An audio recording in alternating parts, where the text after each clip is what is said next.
So, students, you welcome to my channel in NCERT Master.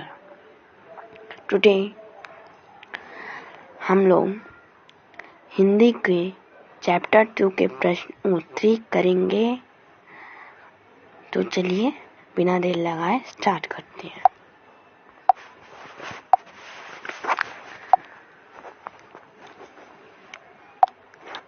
ये देखिए, ये है प्रश्नोत्तरी।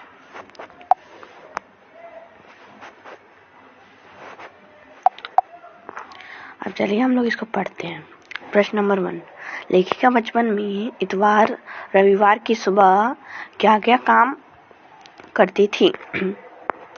वह इतवार रविवार की सुबह अपने मोजे धोती थी। उसके बाद अपने जूतों को पॉलिश करती थी। ये हो गया हमारा प्रश्न नंबर 1 का उत्तर। अब चलिए हम लोग आते हैं अपने प्रश्न नंबर 2 में। प्रश्न नंबर 2 कुछ थोड़ा बड़ा है। तुम्हें बताऊंगी कि हमारे समय और तुम्हारे समय में कितनी दूरी आ चुकी है।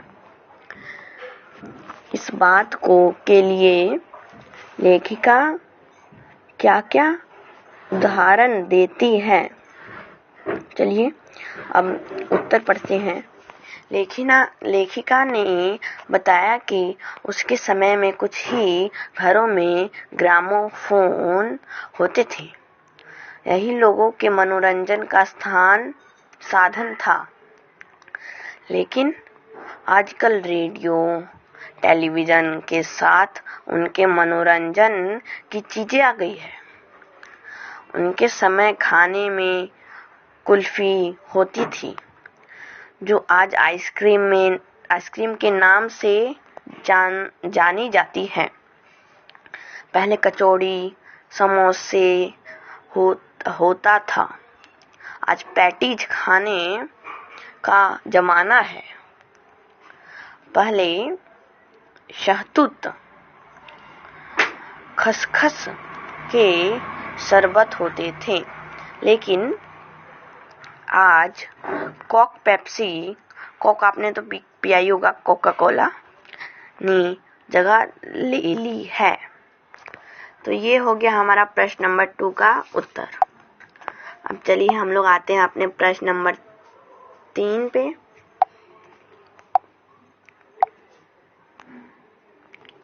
लेखिका को चश्मा क्यों लगाना पड़ा?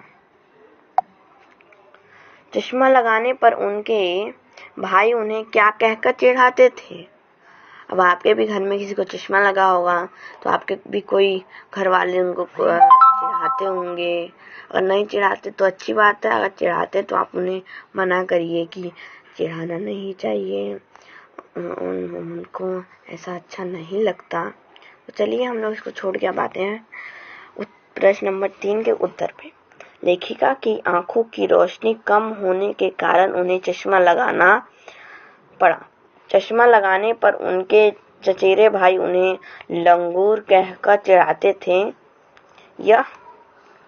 यह सब उन्हें बहुत बुरा लगता था।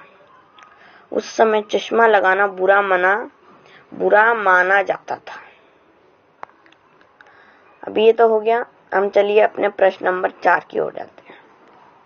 लेखिका बचपन में कौन कौन सी चीजें मजा लेकर खाती थी?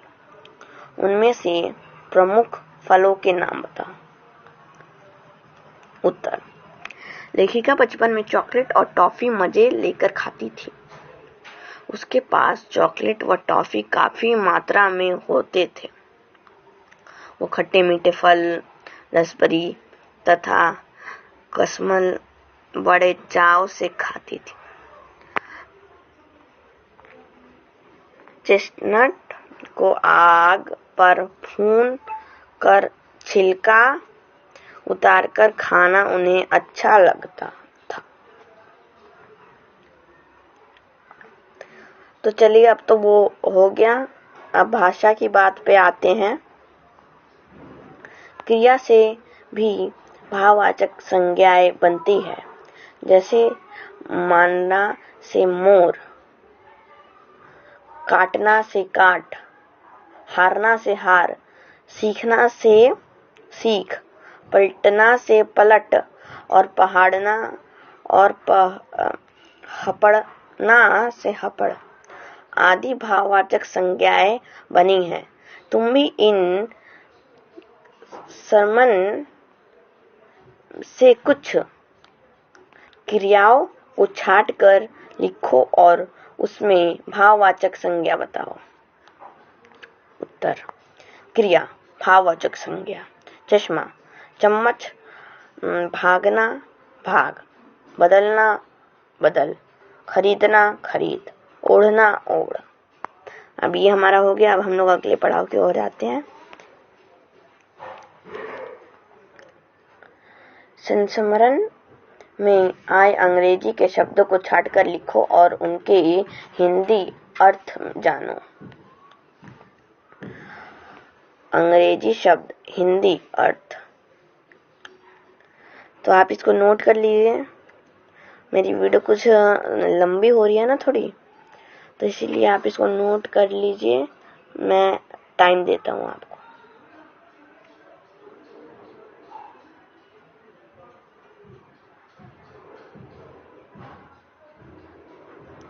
चलिए, आपने नोट कर लिया होगा। अगर नहीं किया नोट तो पॉज करके वीडियो को देख लीजिएगा।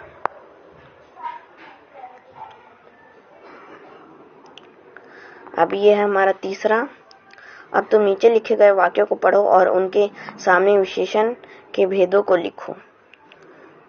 मुझे 2 दर्जन केले चाहिए। 2 दर्जन निश्चित संज्ञावाचक विशेषण। अब आप इसको भी नोट कर लीजिए। मैं टाइम दे रहा हूँ।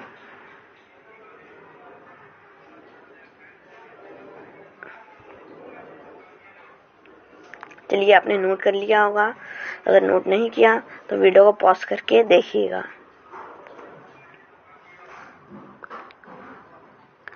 अभी हमारा चौथा पड़ाव।